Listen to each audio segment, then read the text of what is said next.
అండి last video post చేశాను కదా! పైపింగ్ గురించి. అప్పుడు ఒకరు నన్ను అడిగారు మిషన్ చూపించమండి. నాది కావ్య మిషన్ అండి. నార్మల్ మిషనే.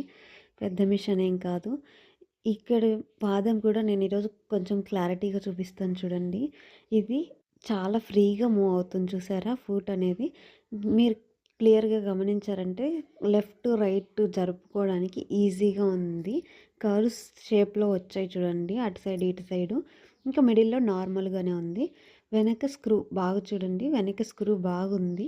దాన్ని మనం ఎలా కావాలంటే అలా అడ్జస్ట్ చేసుకోవడానికి ఆ స్క్రూ లూజ్ చేసుకొని టైట్ చేసుకుంటే చాలు. వెనక మనకు కొంచెం ప్లేట్ లాగా వచ్చింది చూసారా? ఆ ప్లేట్ పైనుంచి అలా జరుపుకోవచ్చు. ఈజీగా జరుపుకోవచ్చు కూడా.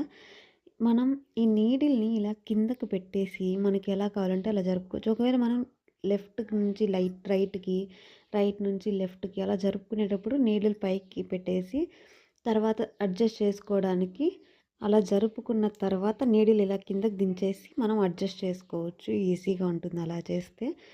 మనం కరెక్ట్‌గా ఎగ్జాక్ట్‌గా పెట్టుకోవచ్చు అప్పుడు. ఒకవేళ మనం లెఫ్ట్‌కి కానీ కావాలి అనుకున్నట్లయితే ఇలా జరుపుకొని నీడిల్‌ని ఇలా కిందకి జరిపేసామనుకోండి, ఇప్పుడు మనం అడ్జస్ట్ చేసుకోవచ్చు. మనకి ఎంత దూరంలో కావాలి అన్నది. అప్పుడు మనం స్క్రూని టైట్ చేసేసుకున్నామంటే కరెక్ట్‌గా సెట్ అయిపోతుంది పైపింగ్‌కి. ఇప్పుడు నేను లెఫ్ట్ సైడ్ నేను 2 వాడతానండి. లెఫ్ట్, రైట్ 2 వాడతాను. ఇంకా మిడిల్‌లో పెడుతున్నాను చూడండి. అలా మిడిల్‌లో అడ్జస్ట్ చేసుకోవచ్చు.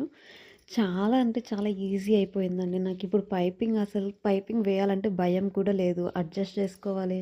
అదో పెద్ద తలనొప్పి ఇట్లా ఏవీ లేదు. ఇప్పుడు నేను ఇక్కడ క్రాస్ బెల్ట్ స్టిచ్ చేస్తున్నాను చూడండి మిడిల్‌లో. చూసారా? మిడిల్‌లో థ్రెడ్ అది నీడిల్ దిగేలాగా పెట్టి అడ్జస్ట్ చేసి కుడుతున్నాను. మనకి పైపింగ్ కావాలనుకున్నప్పుడు అటు సైడ్‌కి, ఇటు సైడ్ ఎలా అయినా మార్చుకోవచ్చు. హోప్ మీకిప్పుడు ఈజీగా అర్థమైందనుకుంటాను. కామెంట్ చేసిన వాళ్ళు మీరు కూడా కొంచెం బాగా క్లియర్‌గా చూసుకోండి. ఇలాంటిది మీ దగ్గర దొరికితే అస్సలు మిస్ అవ్వకుండా వేపించుకోండి. చాలా యూస్‌ఫుల్‌గా ఉంటుంది. సబ్స్క్రైబ్